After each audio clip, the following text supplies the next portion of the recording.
Film शुरू होती है और हम थॉमस नाम के एक आदमी को देखते हैं जो घर आते ही ये खबर सुनता है कि उसकी बहन को अगवा कर लिया गया है। उसकी बहन अपने डैड के लिए एक खत भेजती है जिसमें लिखा था कि अगर वो उसे जिंदा देखना चाहते हैं तो एक आइलैंड आकर मुझे आजाद करने की कीमत अदा करनी होगी, वरना मुझे अगवा करने वाले लोग मार डालेंगे। तो अब थॉमस अपनी बहन को बचाने के लिए तैयार हो गया और अपना सफर शुरू करता है। ट्रेन से सफर के बाद वो समंदर के किनारे पहुंचता है जहां से उसे कश्ती के जरिए आइलैंड पर जाना था। कश्ती में चढ़ने से पहले थॉमस देखता है कि उसके पास जो टिकट है वो बाकी लोगों से अलग है। उसे ये चीज अजीब लगी, इसलिए वो चालाकी से अपनी टिकट एक दूसरे आदमी से बदल लेता है। जब वो कश्ती में चढ़ जाता है तो उसने देखा कि जिस आदमी से उसने टिकट बदला था उसके सामान पर क्रॉस का निशान लगा दिया गया है। फिर अगली सुबह उनकी कश्ती आइलैंड पर पहुंचती है। थॉमस देखता है कि उस टिकट वाले आदमी को कुछ लोग अपने साथ ले जा रहे हैं। आइलैंड पर नए आने वाले लोगों का वेलकम किया जाता है और हर किसी को एक खाली बोतल दे दी जाती है। थॉमस अपने कमरे में जाता है और वहाँ एक किताब देखता है जो इस आइलैंड के लीडर मेलकम ने लिखी होती है। मेलकम अपने आप को एंजल फरिश्ता कहता है जो यहाँ आकर बना था और खुद को आइलैंड का फादर समझता है। आइलैंड में रहने वाले अक्सर लोग वो हैं जो किसी न किसी जुर्म या किसी और वजह से गवर्नमेंट से भागकर यहाँ आकर छुप जाते हैं। अगली सुबह थॉमस आइलैंड की डॉक्टर से मिलता है जो मेलकम की ही बेटी है। वो देखता है कि कुछ लोग उसी आदमी को बंदी बनाकर ले जा रहे हैं और उसकी हालत भी बहुत खराब है। बाद में थॉमस चर्च चला जाता है जहाँ आइलैंड के सभी लोग मौजूद थे। यहाँ मेलकम अपनी और अपने दो दोस्तों की कहानी सुनाता है कि किस तरह वो इस आइलैंड पर आकर रहने लगे, जिसके बाद ये पूरा आइलैंड आबाद हुआ। मेलकम कहता है कि मैं और मेरे दोस्त मुजरिम थे, लेकिन हम जेल से भाग निकले और इस आइलैंड पर आकर रहने लगे और देखो हमारी जिंदगी कितनी खुशहाल है। वो बताता है कि इस आइलैंड की गॉडेस ने न सिर्फ हमें बचाया बल्कि मुझे एंजल के तौर पर चुन लिया। मेलकम आइलैंड के लोगों को यकीन दिलाता है कि यहाँ कोई टैक्स नहीं है, न पैसों का लेन देन, न ही कोई जंग लड़ी जाती है। यहाँ के लोग पूरी तरह से आजाद है। इसी टाइम चर्च के बाहर एक औरत गुजर रही होती है जिसे सिर्फ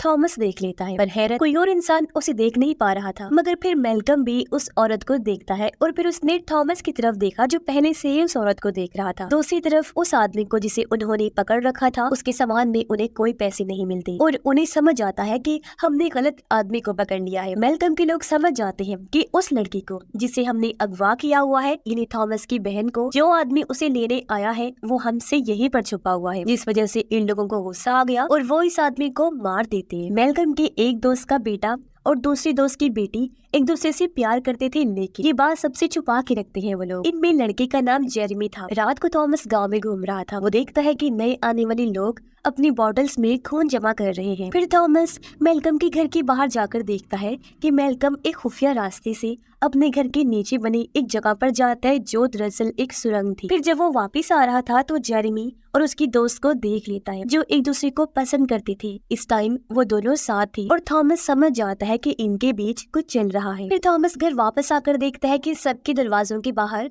खून से भरी बॉटल्स रखी हुई हैं। फिर वो अपनी बोतल में दूसरी बोतल से खून डालकर अपने दरवाजे के बाहर रख देता है। जैसे वो अपने कमरे का दरवाजा खोलता है, चाबी से उसका हाथ जख्मी हो गया और कुछ खून जमीन पर गिर जाता है। पर जब वो कमरे में चला गया तो उसी वक्त एक औरत आकर वो खून चाटना शुरू कर देती है जो काफी भयानक दिख रही थी। थॉमस फिर मेलकम की किताब का एक सफा फाड़कर गांव का नक्शा बनाता है उसके पीछे। इसके बाद हमें जंगल में दूर दराज एक घर दिखाया जाता है जिसके सामने से सुरंग की दूसरी साइड से मेलकम निकलकर बाहर आता है। इस घर और सुरंग के रास्ते की निगरानी एक बहुत ही डरावना आदमी कर रहा था जो मेलकम का सर्वेंट था और अब मेलकम घर के अंदर चला जाता है। अगली सुबह जेरेमी थॉमस को काम पर ले जाने आता है और उसका शुक्रिया अदा करता है कि उसने अब तक उनके रिश्ते के बारे में किसी को नहीं बताया। थॉमस जेरेमी से अपनी बहन के बारे में पूछता है। अब पहले तो जेरेमी कुछ नहीं बताता, लेकिन जब थॉमस उसे मार पीट करके पूछता है तो जेरेमी बताना शुरू करता है। वो कहता है कि 1 महीने पहले मेलकम और उसके 2 साथी, जिनमें मेरा बाप और मेलकम का दोस्त शामिल था, वो तुम्हारी बहन को अगवा करके यहाँ लाए थे ताकि तुम्हारे बाप से तुम्हारी बहन को लौटाने के बदले ढेर सारे पैसे ले सके। आगे वो बताता है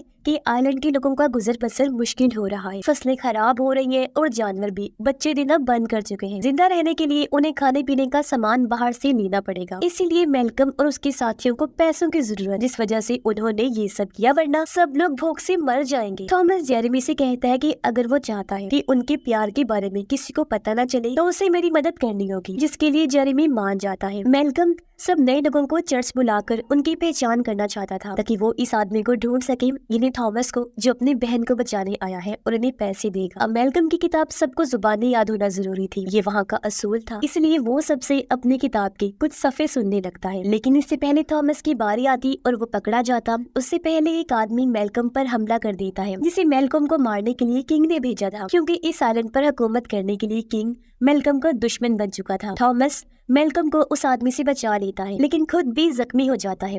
अब हमला करने वाले आदमी को मार दिया जाता है और मेलकम थॉमस को अपनी डॉक्टर बेटी के पास लेकर आता है। यहाँ मेलकम थॉमस से वादा करता है कि मैं हमेशा तुम्हारा वफादार रहूंगा क्योंकि तुमने मेरी जान बचाई है। अब मेलकम और उसके दोनों दोस्त पूरी कोशिश कर रहे थे ताकि जल्द से जल्द उस आदमी को ढूंढ सके और उसे पैसे हासिल कर सके। रात को थॉमस की बहन को सबके सामने लाया जाता है और मेलकम ऐलान करता है कि ये लड़की एक एजेंट है जो किंग ने भेजी है और इसके साथ उसका एक साथी भी इस गांव में छुपा हुआ है। फिर मेलकम धमकी देता है कि अगर वो आदमी सामने नहीं आया तो इस लड़की को मार दिया जाएगा। अब हालांकि ये धमकी सुनकर थॉमस अंदर से डर गया था, लेकिन वो फिर भी बाहर नहीं आता, इसीलिए उनका ये प्लान भी नाकाम हो जाता है। अगली सुबह थॉमस की बहन को जंजीरों से बांधा होता है और कुछ बच्चे उसे तंग कर रहे होते हैं। मेलकम की बेटी उसे खाना देने आती है और बच्चों को वहाँ से डांट कर भगा देती है। मेलकम और उसका साथी बातें करते हैं कि आज रात एक फेस्टिवल त्योहार रखेंगे, सब लोग जब इस फेस्टिवल में आएंगे तो हम उनके घर की तलाशी लेंगे, पैसे भी मिल जाएंगे और वो आदमी भी। रात को जब सब फेस्टिवल एंजॉय कर रहे होते हैं,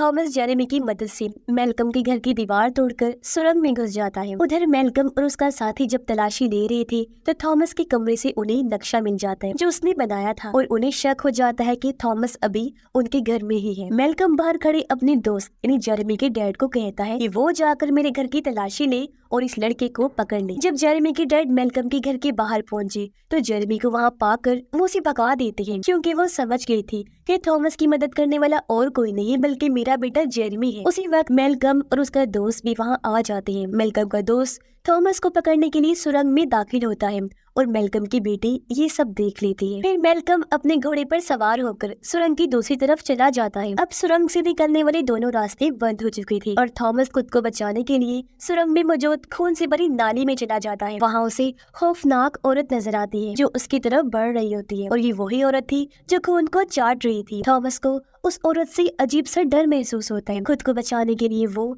नाली की दूसरी तरफ निकलता है और खुद को सुरंग के एक हिस्से में देखता है। वहाँ उसे इस आइलैंड की गॉडेस से जुड़े कुछ निशान भी मिलते हैं। अब मेलकम जंगल वाले घर में चला जाता है जहाँ उसने गॉडेस को कैद करके रखा होता है। वो गॉडेस के पास आकर पूछता है, तुमने इस लड़के के सामने खुद को जाहिर कर दिया है क्या? अगर ऐसा है तो तुमने ऐसा क्यों किया? उस लड़के पर भरोसा नहीं किया जा सकता। गॉडेस कुछ नहीं कहती, लेकिन मेलकम के चेहरे पर गुस्सा साफ नजर आ रहा था। फिर वो अपना हाथ काट कर गॉडेस के पास जाता है और कहता है, हमारी फसलों को जहरीला करना बंद कर दो वरना तुम्हें भूख से मरना होगा। वो अपना खून गॉडेस को पिलाता है तो घर के अंदर सूखी टहनियों की जंगल पर फूल और पत्ते उगने लगते हैं। उसी वक्त मेलकम का सर्वेंट वहाँ थॉमस की बहन को एक बड़ी सी बोरी में बंद करके लाता है और उसे लटका देता है। थॉमस को उसी सुरंग में रात गुजारनी पड़ती है। सुबह मेलकम की बेटी वहाँ आती है और उसे कपड़े देती है चेंज करने के लिए। दरअसल वो थॉमस की मदद करना चाहती थी। थॉमस को अजीब लगा। वो कहता है, जो आदमी मुझे मारना चाहता है उसी की बेटी मेरी मदद कर रही है, क्यों? मेलकम की बेटी कहती है कि ये झूठ है,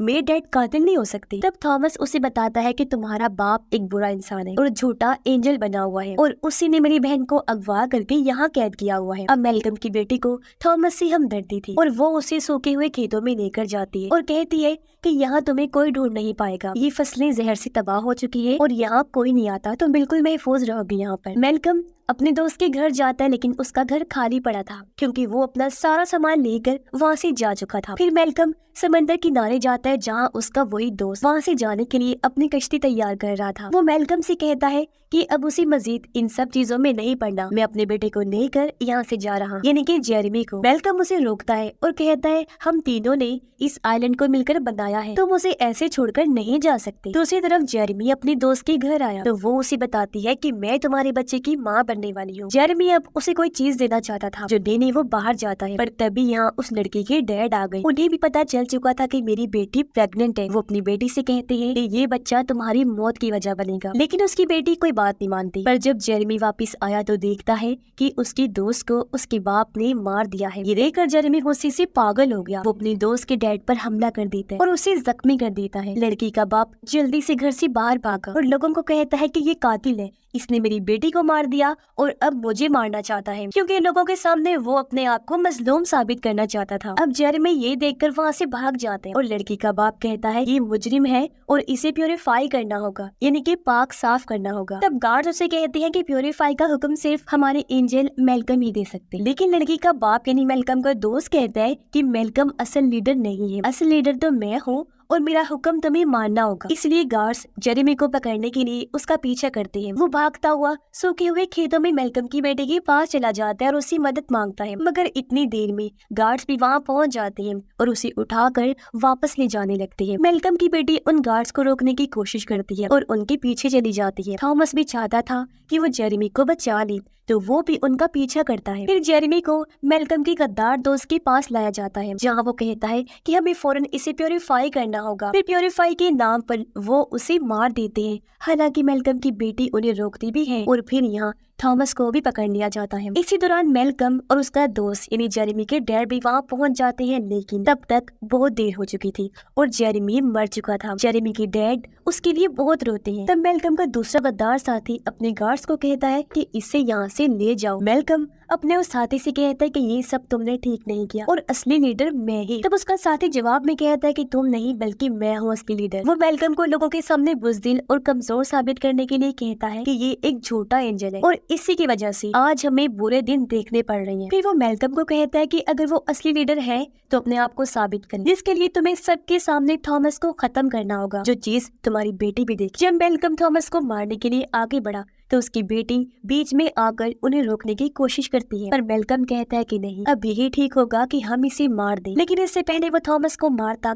गोली चलने की आवाज आती है, जो जेरेमी के डैड ने चलाई थी। वो वापिस आ गई थी और कहती है कि अब गॉडिस को मारना होगा, जो कहने के बाद वो जंगल की तरफ भाग जाता है। थॉमस गार्ड्स पर हमला करके खुद को आजाद करवा लेता है और वो भी वहाँ से जंगल की तरफ भागता है। मेलकम और उसका साथी भी उसका पीछा करते हैं, जंगल में आने लगते हैं। जंगल में बने उस घर के पास आकर थॉमस देखता है कि मेलकम के उस ड्राउनी सर्वेंट ने जेरेमी के डैड को मार दिया है, लेकिन मरने से पहले वो थॉमस को कह देते हैं कि इस सब को आग लगाकर खत्म कर दो। और अभी इससे पहले ड्राउना सर्वेंट थॉमस को देखता वो वहाँ बने एक बड़े से होल के जरिए घर के अंदर घुस जाता है। तब तक मेलकम और उसका साथी भी यहाँ आ गए थे। उसका साथी मेलकम के सर्वेंट को भी मारने की कोशिश करता है, लेकिन मेलकम उसे रोक देता है। तब गुस्से में वो मेलकम पर ही गोली चला देता है। गोली उसके कंधे पर लगी और वो सुरंग में जा गिरता है। अब उसके साथी को ये लगता है जैसे मेलकम मर चुका है। थॉमस चुपके से देखता है कि सर्वेंट जबरदस्ती गॉडिस को खून पिला रहा है। जैसे गॉडिस ने खून पिया, सूखी टहनियां हरी भरी होने लगती है। तभी थॉमस को वहाँ अपनी बहन भी मिल गई, जिसे थॉमस बोरी से बाहर निकालता है। पर तभी यहाँ सर्वेंट आकर थॉमस के सर पर जोरदार हमला करता है, जिससे वो बेहोश हो गया। अब मेलकम का साथी अंदर आकर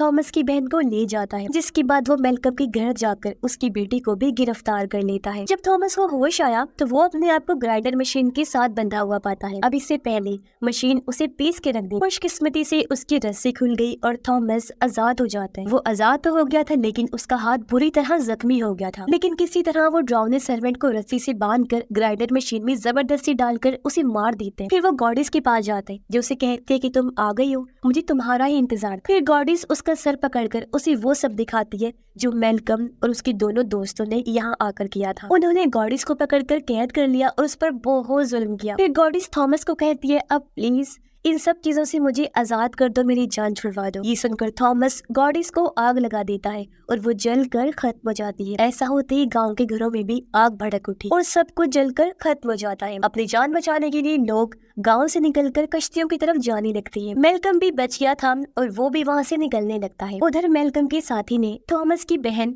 और मेलकम की बेटी को चर्च में बंद कर रखा होता है। वो मेलकम की बेटी से कहता है कि मैंने ही गॉडिस को ढूंढा, मैंने ही उसके बारे में सब जानकारी हासिल की, मैंने ही उसे कैद किया और ये पता लगवाया कि अगर हम उसे खून पीने के लिए दें तो बदले में वो हमें क्या कुछ दे सकती है। अब पहले पहले तो हम उसे जानवरों का खून देते रहे, पर जब उसने काम करना बंद कर दिया, यानी कि गुस्से में कि हमने उसके साथ ऐसा किया, तो फिर हमें इंसानी खून की जरूरत पड़ी जो हम उसे दे सकते थे। हमने ऐसा किया भी, उसे इंसानों का खून देने लगे। गॉडिस बस एक मशीन है हम उसे फीड करते हैं, खून पिलाते हैं और बदले में हमें माला माल कर देती है वो। और अब मैं तुम दोनों को भी मार कर उसे फीड करवाऊंगा। फिर वो दोनों लड़कियों को मारने ही वाला था कि थॉमस वहाँ पहुंचकर उस पर हमला कर देता है। दोनों लड़कियां भी गन से शूट करके अपनी जंजीरों को तोड़ देती हैं। मेलकम का साथी खुद को बचाने के लिए चाकू से थॉमस पर हमला करके बुरी तरह उसे जख्मी कर देता है। फिर दोनों लड़कियां अपनी जंजीरों से मेलकम की साथी का गला घोट कर उसे मार देती हैं। थॉमस काफी जख्मी था। वो अपनी बहन और मेलकम की बेटी से कहता है कि तुम दोनों भागो यहाँ से, जल्दी से जाओ,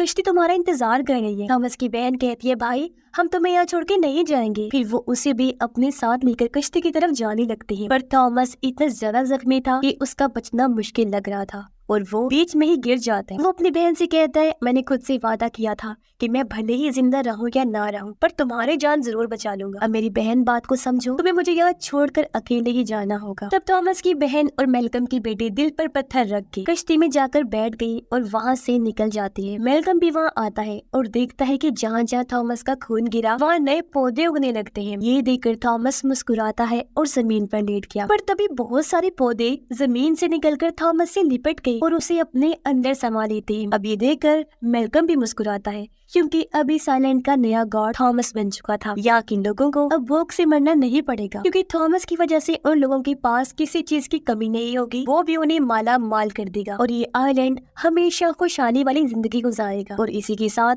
इस फिल्म की कहानी भी इधर ही खत्म हो जाती है।